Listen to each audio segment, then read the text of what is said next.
Hey guys, good morning. Welcome to the another day, date is day 94। सबसे पहले जय माता दी। तो मैं सुबह उठ चुकी हूँ, वही उठी हूँ भाई, आज भी लेट 7:15 बजे, क्योंकि रात को लेट सोई थी। लेकिन आज ट्राई करूँगी कि मैं आज टाइमली ज़रूर सो जाऊँ। तो देखो, बर्तन हो जाते हैं रात के, वो बर्तन साफ़ किए और ये खाना बना रही थी मैं साइमल्टेनियसली साइड में, क्योंकि भाई सारा काम हो जाता है। सुबह प्रेस भी करनी होती है, जो कपड़े पहनने होते हैं, और खाना भी बनाना होता है। तो इधर मैंने देखो छोले बॉईल कर दिए थे, चने आप बोल सकते हो। और इधर दूध में मैंने जो है ना अपनी वो जो ओट्स वगैरह ला रखे हैं, मैंने मूसली जिसे बोलते हो, वो मैंने डिप कर दी थी कि जो है ठंडे दूध में ये जो थोड़ी देर में सॉफ्ट हो जाए। तो ये सब कुछ देखो बिल्कुल रेडी हो गया, और चने की सब्जी भी और राइस बना लिए मैंने। रोटी नहीं बनाई, रोटी में ज़्यादा टाइम लग जाता, तो मटर डाल के राइस बना लिए। और उसके बाद मैं चली गई कॉलेज। यहाँ आप देख सकते हो, ये है हमारे लंच टाइम। लंच टाइम में जो है हम तीनों ने किया लंच, और उसके बाद आज देखो हम सारे बाहर इकट्ठे आज आए हैं, क्योंकि मैंने स्कूटी जो है वो रूम पे ही रख दी थी। आज किसी एक बच्चे का बर्थडे था, वो मैं आपको शाम को दिखाऊंगी भी। तो टेंट वेंट लगे हुए थे, तो इसीलिए जो है हम सारे पैदल गए। शाम को आने के बाद देखो मैं टाइम दिखा रही थी आपको, लेकिन इसकी बैटरी जो है वो ड्रेन हो गई थी, तो मैंने पहले लगाया इसको चार्ज लगाते ही देखो टाइम हो गया 7 बजे का, क्योंकि 7 बजे तक आए हैं। पैदल आने में टाइम लग जाता है ना, यूनिवर्सिटी के अंदर भी इतना ही रास्ता और बाहर भी इतना ही रास्ता। तो ये देखो 7:11 हो गया, यानी कि ऑलमोस्ट 7:15 हो गए हैं। तो ये मेरी कुछ ऐसी हालत है। दूध का पैकेट मैं ले आई थी, और फिर मैंने सोचा इस दूध को बॉईल कर देते हैं। भाई मदर डेयरी वाला दूध मिला नहीं था, तो मैं ये ले आई थी। शाम के टाइम में ना दूध थोड़ा कम होता है ये शॉप्स पे, तो इसीलिए जो है ना जो मिलता है मैं वही ले आती हूँ। फिर मैंने इसको बॉईल कर दिया। बॉईल करने के बाद तो नहीं फटता भाई दूध। फिर मैंने सोचा आज मेरा रोटी खाने का मन था, मैंने कल भी देखो परांठे लिए थे बाहर से, आज मैंने राइस बनाए थे, तो मैंने कहा रोटी तो बनाऊंगी। तो फिर मैं आटा कितना ही कम लगा लूँ भाई, कितना ही कम लगा लूँ, फिर भी ये 3 रोटी का लग गया। मुझे चाहिए था 2 रोटी का आटा, क्योंकि अब रखने का तो फ़ायदा है नहीं गर्मी में। तो मैंने सोचा पहले आटा लगा देती हूँ और फिर पढ़ना स्टार्ट करूँगी। 3 क्लासेस है पीसीबी की, क्योंकि आज जो है हम लेट हो गए थे। वो मशीन की इंस्टॉलेशन हो रही थी, जो कल मशीन आई थी, तो जल्दी से आटा लगा दिया। इतने ये सेट हो जाएगा, इतने मैं चेंज कर लूँगी। उसके बाद देखो मैंने किया अपना डिनर, लेकिन 3 रोटी बन गई, तो मैंने सोचा वेस्ट तो नहीं करते। अब मैंने अपना जो है खाना खा लिया, बट ओवर ईटिंग हो गई थी, क्योंकि मैं नहीं खाती शाम के टाइम वो भी इतना, तो ओवर ईटिंग होगी। फिर मैंने सोचा अब तो मैं यूनिवर्सिटी जाती हूँ, थोड़ा सा घूम के आऊँगी तो थोड़ा ठीक सा फील होगा, अदरवाइज़ जो है ना पढ़ा नहीं जाएगा। फिर देखो यूनिवर्सिटी चली गई मैं, 8:30 का टाइम हो गया था भाई। वापस आते आते काफ़ी लेट हो जाता है, क्योंकि 7:15 तो मैं आई थी, खाना भी बनाया। उसके बाद खाना खाते तुरंत मैं भागी स्पीड में कि भाई अब चलते हैं। उसके बाद देखो ये यहाँ पर टेंट लगा हुआ गली में, तो चारों तरफ हमारी बिल्डिंग से नीचे पूरी गली बुक कर देते हैं दिल्ली वाले, रास्ता ही नहीं छोड़ते। पैदल भी घूम के आई मैं।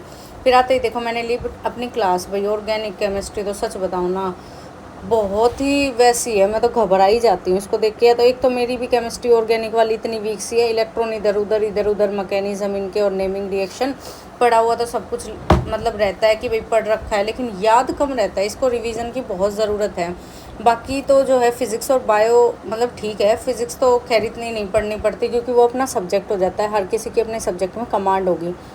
लेकिन केमिस्ट्री ऑर्गेनिक वाली, फिजिकल इनऑर्गेनिक तो मेरे को याद रहती है, ये ऑर्गेनिक वाली याद नहीं रहती भाई, क्योंकि 12th के बाद अभी पढ़ रही हूँ ना बीएससी में। हाँ, बीएससी में थी भाई केमिस्ट्री, तो पढ़ी थी। बट फिर भी केमिस्ट्री थोड़ी सी ना रटाऊ टाइप सी है, जैसे रिएक्शंस वगैरह, तो इनको चाहिए रिवीजन। फिर बाकी चलो कोई नहीं, आज भी सुबह मैं नहीं कर पाई थी जनरल सेक्शन का। मैं करती हूँ ट्राई कि सुबह उठ के करूँ जनरल सेक्शन को। पहले सिलेबस शेयर करूँगी, उसके बाद ही करूँगी। 1-2 दिन का थोड़ा सा रखो, क्योंकि पीएचडी का भी कई बार ऐसा होता है कि आप जैसे चाहते हो ना दिन वैसे नहीं गुजरता। जैसे आज हमारा पूरा दिन मशीन की इंस्टॉलेशन में निकल गया, तो उसको देखना कि सैम्पल्स कैसे कर रहा है कैसे नहीं कर रहा, तो काफ़ी थक गए थे हम। फिर मैंने जो है ना क्लास ली। क्लास लेने में देखो केमिस्ट्री की मैम ने क्वेश्चंस करवाए भाई, इतना हाई लेवल है इन क्वेश्चंस का। सच बताऊँ तो आप टीजीटी नहीं, पीजीटी भी क्लियर कर लो अगर आप केमिस्ट्री वाले हो तो। मतलब मैम का लेवल ही औसम है। मुझे तो मतलब बहुत ही औसम लगता है। बस थोड़ा सा ना टाइम की वो रहती है कि पीएचडी भी कर रहे हो, नहीं तो खाली सब्जेक्ट को पढ़ना और कोचिंग लेना हो तो बहुत ही सुपर्ब है भाई। जिसे अगर एमएससी केमिस्ट्री किसी के पास हो तो वो कर सकता है ट्राई। मुझे बहुत अच्छी लगा, मतलब मैम का बहुत अच्छा लगा। बहुत अच्छे से पढ़ाती है, बहुत ज़्यादा मतलब एडवांस लेवल टाइप का। छोटे तो आप क्वेश्चंस फिर चुटकियों में कर दोगे। उसके बाद जो है फिर क्लास ली मैंने बायो की। सभी में सेम है, मतलब हर एक टीचर मुझे तो अच्छे लगते हैं भाई। बाकी देखो सबका अपना अपना होता है, मुझे सब अच्छे लगते हैं। ये तो अभी केमिस्ट्री सामने आई तो मैंने केमिस्ट्री का आपको बता दिया, लेकिन सुपर्ब है। मतलब बिल्कुल कहते हैं 10 आउट ऑफ 10, वो वाली बात है। वैसे मुझे हर किसी टीचर का समझ भी आ जाता है कि ये भी है कि भाई मैंने आज तक कभी किसी ऐसा कोई टीचर मुझे मिला नहीं जिसका मुझे समझ नहीं आया, टचवुड। मुझे ऐसा लगता है कि हर टीचर अपने आप में बेस्ट होता है, तो हमेशा से मतलब मेरे फादर मदर यही बोलते हैं कि हमेशा तू बोलती है ये टीचर सबसे अच्छा, तुझे हर टीचर ही अच्छा मिलता है क्या, पता नहीं भाई क्यों, लेकिन मुझे हर एक टीचर ही अच्छा लगता है आज तक जिसने भी भैया हमें पढ़ाया। क्योंकि टीचर आपको पढ़ाता है तो कुछ ना कुछ आपसे बहुत ज़्यादा एडवांस लेके आता है। तो यहाँ पर मतलब काफ़ी कुछ देखो पढ़ा हुआ है सब कुछ, लेकिन फिर भी मुझे ऐसा लगता है कि यहाँ कुछ आप ज़्यादा कर सकते हो। अगर पीजीटी केमिस्ट्री वाले बच्चे हैं तो केमिस्ट्री के लिए मैं कह सकती हूँ, अगर जो कर रहे हैं ट्राई।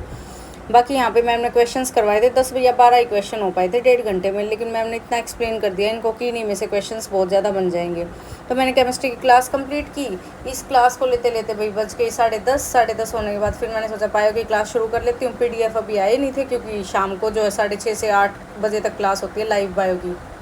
PDF आने में रात लग जाती है, अब लेट क्लास होने के बाद तो सुबह ही मिलेगी। फिर मैंने सोचा चलो अब क्या करूँ, ऐसे ही मतलब फ़िज़िक्स की भी लेट होती है अब क्लासेस, तो इसलिए फिर मैंने सोचा बायो की तो कर ही लेती हूँ। बायो की क्लास मैंने ले लिया, बची है फ़िज़िक्स की क्लास। लेकिन फ़िज़िक्स में मुझे इतना टाइम नहीं लगता भाई, क्योंकि वो है मेरा सब्जेक्ट अभी चला हुआ है किरचॉफ्स लॉ वगैरह। तो हमने क्योंकि नेट की तैयारी में जो होते हैं ना किरचॉफ्स वगैरह ये सब कुछ बहुत एडवांस लेवल पे आप पढ़ लेते हो, तो इतनी ज़्यादा आप मतलब लगता नहीं हमें कि फ़िज़िक्स में ज़्यादा ज़रूरत है हमें, तो बहुत हाई लेवल की आप लोग पढ़ लेते हो। तो फ़िज़िक्स को तो मेरा वो नहीं है इतनी ज़्यादा दिक्कत। अभी मैंने फ़िज़िक्स की क्लास नहीं लिया, 12:30 का टाइम हो गया है। बायो की कंप्लीट होने के बाद मैं आपको कंप्लीट दिखाती हूँ कि देखो क्या मतलब वो है। और बाकी रही बात बुक्स की, तो बुक्स का मैंने आपको कल भी बताया था भाई, जनरल सेक्शन के लिए आप आर गुप्ता ले सकते हो और यंत्र ले सकते हो, लेकिन सिर्फ प्रीवियस ईयर ट्राई करना, इनसे आपको ज़्यादा कुछ घुसने की ज़रूरत नहीं है अंदर। सिलेबस में बेसिक क्वेश्चन आते हैं जनरल सेक्शन के, तो लेकिन जो सब्जेक्ट है आपकी जो कमांड होनी चाहिए ना वो सब्जेक्ट पे होनी चाहिए, क्योंकि 100 मार्क्स का तो सब्जेक्ट भी है। तो सब्जेक्ट जो है ना वो अपना अच्छे से तैयार कर लो। जैसे आपने जो 2 सब्जेक्ट तो ऐसे होंगे जो आपके पास ग्रेजुएशन में होंगे PCB में से ज़रूर, जिसके पास बायो होगी उसके पास बायो और केमिस्ट्री होगी, जिसके पास मैथ होगा उसके पास फिज़िक्स और केमिस्ट्री होगी। कंप्यूटर साइंस वालों के पास आई थिंक दोनों में से कोई नहीं होती, सिर्फ उनके पास होती है फ़िज़िक्स शायद, तो उनके लिए थोड़ा सा दिक्कत कर सकता है। और पता नहीं वो भर भी सकते हैं नहीं, मुझे इतना भी नहीं पता, लेकिन जनरल बात कर रहे हैं हम PCB और PCM वालों के लिए, तो आप ईज़िली कर सकते हो भाई बिल्कुल। मतलब है ना 11th-12th का आपको करना है, ये मान लो 9 से शुरू कर दो और 11th-12th तक का पढ़ लो, इससे बाहर कुछ नहीं आएगा। NCERT के क्वेश्चन जो इंटेक्स है बस वही कर लो। मतलब इतना हमारे टीचर्स ने भी हमें बोला है कि इंटेक्स से बाहर नहीं करना। अगर TGT के लिए आप कर रहे हो, PGT के लिए कर रहे हो, तो भाई देखो इंटेक्स एक्सरसाइज और उसके बाद जो है ऑब्जेक्टिव क्वेश्चंस और उसके बाद उनके मैकेनिज्म में से भी क्वेश्चन पूछ लेते हैं PGT लेवल पे, तो बहुत ही एडवांस हो जाता है। लेकिन पिछली बार वाला जो पेपर था वो बहुत बेसिक था PGT का भी, लेकिन ऐसा हर बार नहीं है, क्योंकि DSSS भी अपने तरीके से चलता है। कभी तो ये 9-10th को प्रायोरिटी दे देता है, कभी 11th-12th को दे देता है। पिछली बार कोविड था, हो सकता है मैं भी ये रीज़न रहा हो। एक बार तो जो 2014-15 वाला पेपर देखोगे उसमें एडवांस लेवल का बहुत ज़्यादा पूछा गया है। लाइक हमारे नेट से रिलेटेड काफ़ी क्वेश्चंस थे मैंने देखे थे जो कि फ़िज़िक्स से थे। तो कुछ नहीं कह सकते आप, मैंने आपको सब जो है बता दिया कि सिलेबस ऐसा रहता है। तो यहाँ पर भाई मैंने अपनी क्लासेस कंप्लीट कर ली थी। मैं आपको टाइम दिखा देती हूँ, टाइम हो चुका है 12:22 का। अभी वॉइस ओवर कर रही हूँ तो ये मान लो 12:35 हो गया। आज टाइम नहीं सोना मुझे, तो मैं नहीं ले रही फिज़िक्स की क्लास। फिज़िक्स से लूँगी या तो सुबह सुबह मुझे टाइम पे उठना है भाई, रिवीजन करनी है अब शुरू। अब मैं और लेट नहीं कर सकती सोने में। तो ठीक है, bye bye, good night, all the best for your preparation. कोई भी क्वेरी हो, कोई भी डाउट हो, यहाँ पर आज हमने रिप्रोडक्शन ही किया था ह्यूमन बींग्स के अंदर, तो मेल रिप्रोडक्टिव पार्ट किया आज। Bye bye, thank you for watching the vlog.